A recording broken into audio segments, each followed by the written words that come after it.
Contactado o Ministério da Defesa e a SAMIM, que não se propuseram a prestar qualquer declaração sobre a notícia avançada pela agência France Press, muitas são as questões que agora se levantam, segundo o analista Dércio Alfazema. Este vídeo retrata um cenário de todo grave e preocupante.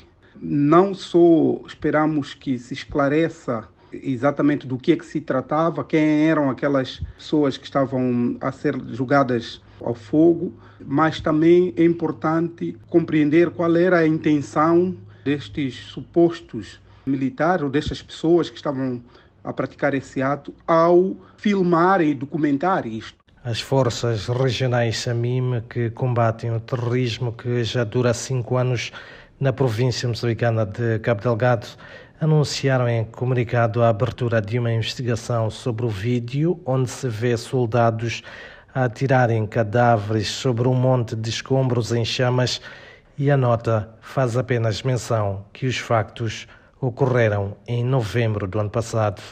De Maputo para a RFI, Orfeu, Lisboa.